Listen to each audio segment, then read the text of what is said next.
What does this mean? To honor the personality and the uniqueness of a child. To actually value the fact that they have their own personality. Because in the old paradigm, if I'm your teacher or your parent and you're my student or my child and you have a personality, that can be a problem, that can be disruptive. But in the new paradigm, to the contrary, I want to bring you close to me. I don't want to make you into something you're not. I want you to be you, and with all your unique talents and perspectives that Hashem gave you, I want to teach you how to use those qualities in the best possible way. That's what the Makal Noyim is all about. It's about attracting people, and instead of taking away their personality, teaching them to be the best version of who they already are. Teaching them how to figure out what they're good at and be even better. That's the new paradigm. So what does this look like?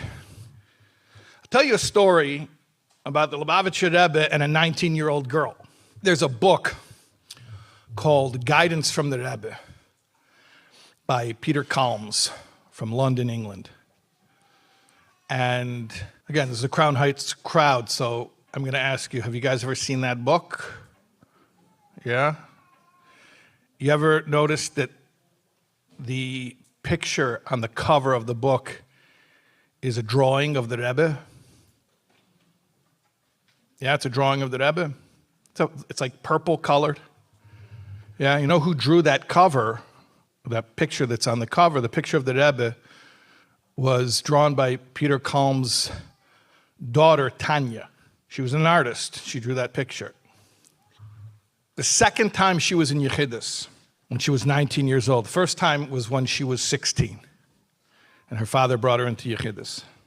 And she had just finished the first year of a 2-year program in Eretz Yisrael, what we call, Lubavitchers aren't so familiar with it, but a program called Michlala. And she had done the first program, the first year. And she didn't want to go back because she felt she had artistic talent. So she wanted to go to art school. And she told the Rebbe that's what she wants to do. Now, picture this. Imagine this. Imagine a frum girl comes to her frum father and says, I'm not going back to seminary, I want to go to art school. So everyone's going to freak out, right? Everyone's going to panic. No, absolutely not. Oh, no, you can't yell at them because then you'll break them and then they'll fry out. So, okay, fine. All right, whatever you want. Right? We feel like those are our only choices. 2 choices. Meaner than mean or totally permissive. And I have a second cup of water. Okay, thank you. With all the water up here, I'm going to last for hours up here, but I'm going to try to take it easy on you. L'chaim. It's just, I know it's Crown Heights, you might think this is Exeneinsica, but it's just water. Good old H2O. So imagine a 19-year-old girl says she's not going back to seminary, she wants to go to art school. So we don't know how to respond to that. Like, either we do the old style and we just totally shut it down. No way, young lady, that's crazy. No, you're not doing it. Or we say, oh, you don't do the old style, it's too scary, you don't know what'll happen if you shut her down. So then you just say, oh, okay, certainly, yes, of course, art school. Like, those are the only 2 choices. So Baruch Hashem, her father had seichel, and he said, talk to the Rebbe. Talk to the Rebbe. So she did. She was in Yechidus, and she told the Rebbe what her plans were. So I want to ask you a question. Do you think we have 2 options? Do you think option 1 is shut her down? Option 2 is let her do whatever the heck she wants. So I want to ask you a question. If you don't know this story yet, do you think the Rebbe did option 1? Do you think the Rebbe shut her down? No. You all know that the Rebbe didn't shut her down because you know your Rebbe. Option 2, did the Rebbe just let her do whatever she wants? No. So you guys already intuitively know that those are not the only 2 options because you know that your Rebbe wouldn't have done either of those. Now, maybe you're going to think, the Rebbe's a tzaddik, the Rebbe can come up with a 3rd option. Well, yeah, that's true, but here's the cool thing. We get to learn from the Rebbe. We get to emulate the Rebbe. And since this approach is not just something, I have one anecdote to illustrate, but rather it is demonstrative of a cohesive approach that the Rebbe explained in detail for decades. So therefore, it's not an isolated incident that we may hear and then we'll forget, but rather it reinforces an entire worldview that you will see the Rebbe repeat over and over and over and over again, consistently. You follow what I'm saying? Okay. So the Rebbe spoke with her like an adult, like somebody with reason, somebody with a brain. The Rebbe said, you know, every morning in our morning blessings, we daven, we ask Hashem, do not bring us to a test. Then why would you put yourself in a place where you're going to be constantly tested? Why would you want to be in an environment that is going to expose you to things that are going to be challenging, difficult for you? Do you see? And don't tell me that this is the Rebbe. You can't do this. You can, and you have to, and you will. Do you see how the Rebbe immediately made it about what's good for the girl?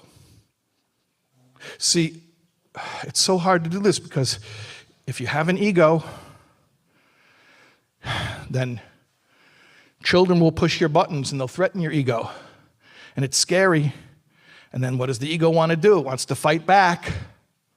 It feels threatened, right? It's very scary. These kids, they're going to do crazy things. And so then what do we start doing? We start panicking. We start thinking about how much it terrifies us. And the second you go into a fear loop, where you're afraid and then you try to control the people who are frightening you and then they act more unruly because you're trying to control them, so you get more afraid and then you try to control them more. The second you go into that fear loop, you're basically just talking to yourself. Because at that point, you're not thinking about what's good for the other person. You're thinking about what's good for you. Or probably more accurately, you're thinking about what's bad for you, what you don't want. What you don't want for yourself. How it's going to pain you. How it's going to scare you for this person to do that behavior. But what did the Rebbe do? The Rebbe didn't speak like that. The Rebbe didn't say, how could you do this to me? You ever caught yourself saying that? Or various iterations of that? If you've never said that or anything like that, you probably don't have teenagers yet.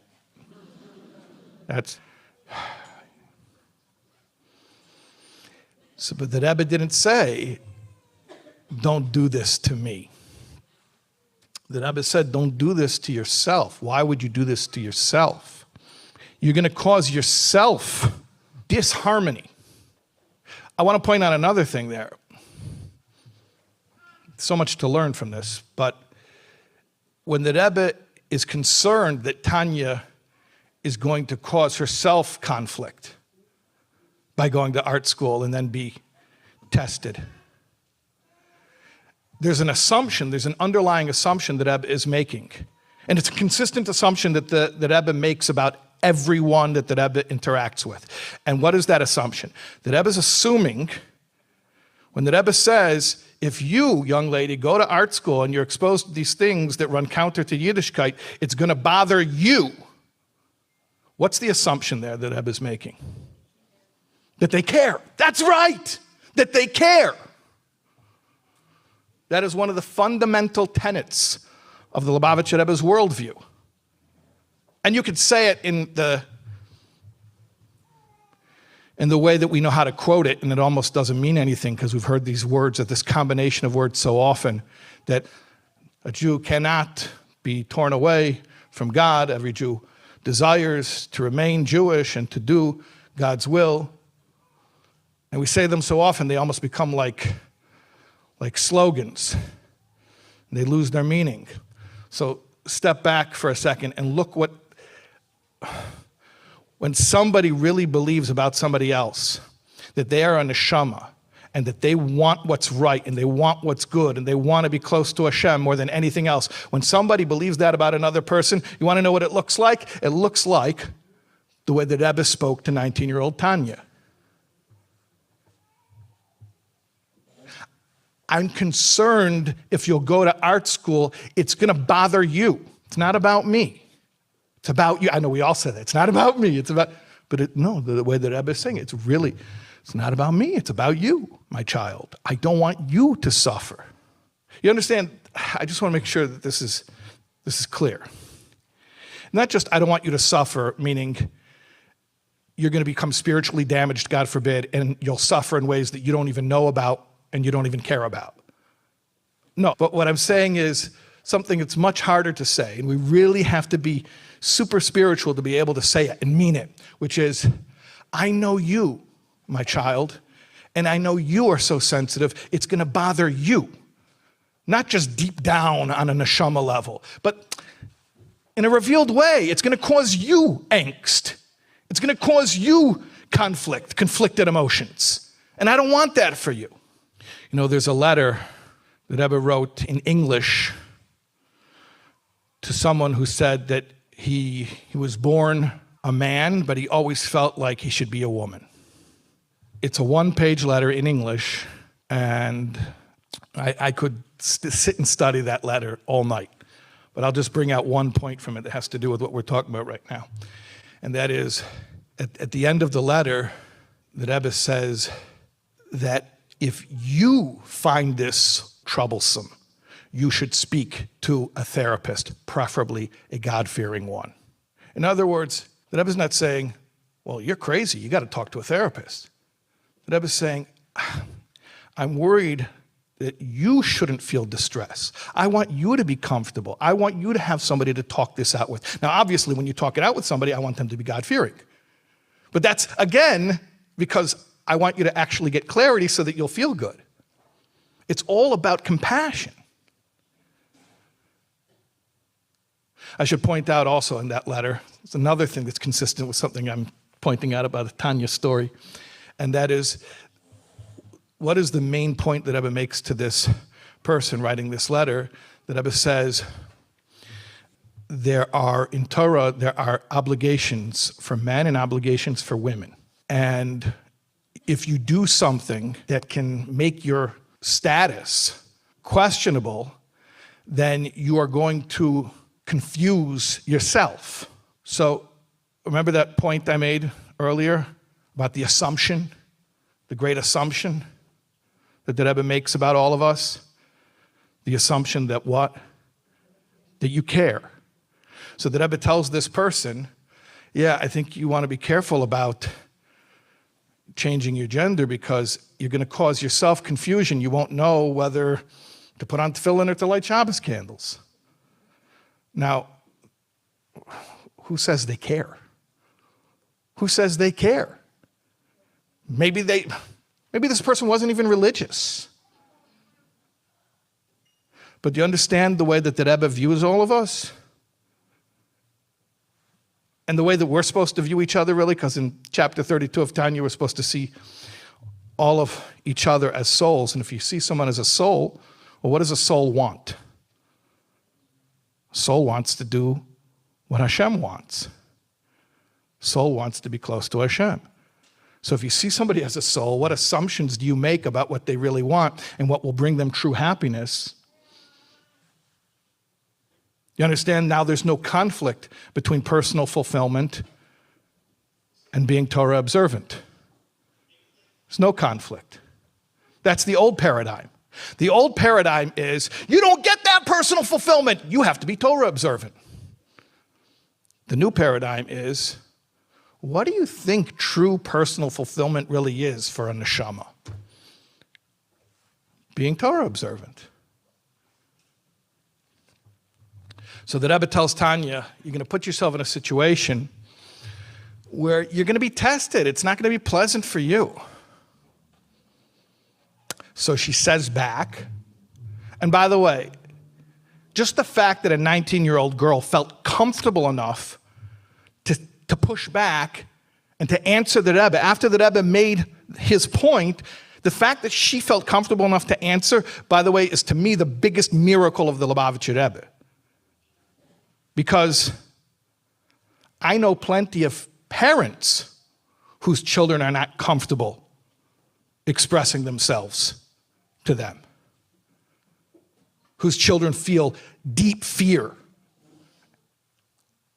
of rejection and will not speak openly to their parents. They just learn how to be very, very good at secrecy, which brings shame and self-loathing. And yet this girl knew that she could be open with the Rebbe. So what did she tell the Rebbe? She said, but I want to know if I have what it takes. I have a talent. Hashem gave it to me. And I want to know if I have what it takes. It's a good point, isn't it?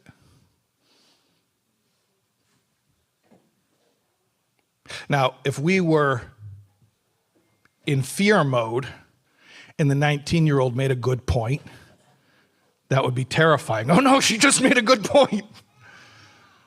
And then we have to shut it down.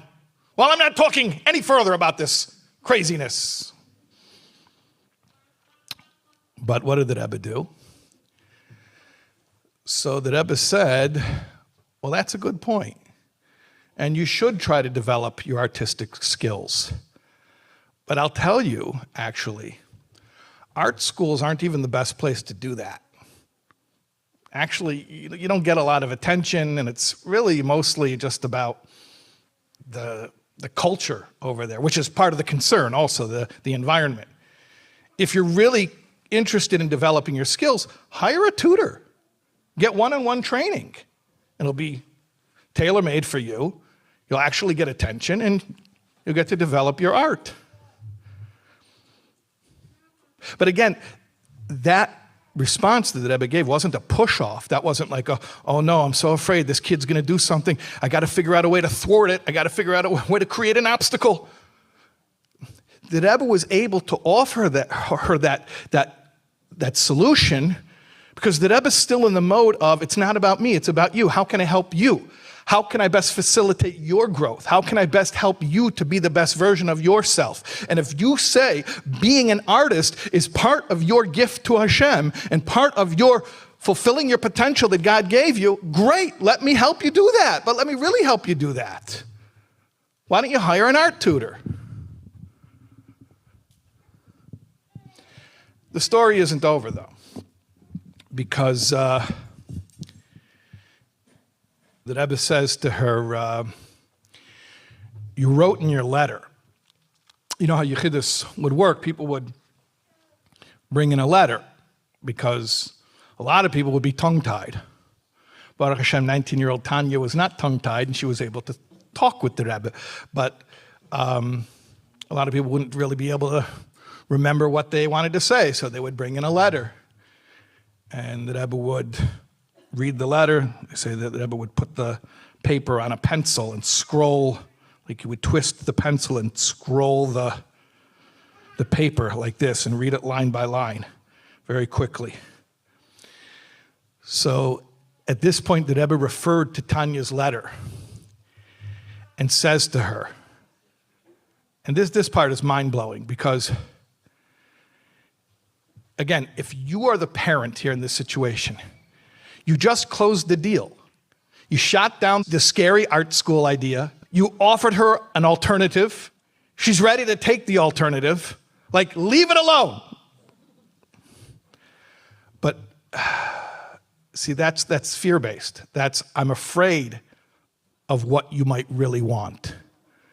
But when we look at the other person as a soul, we're not afraid of what they might want. We want to bring out more of what they really want.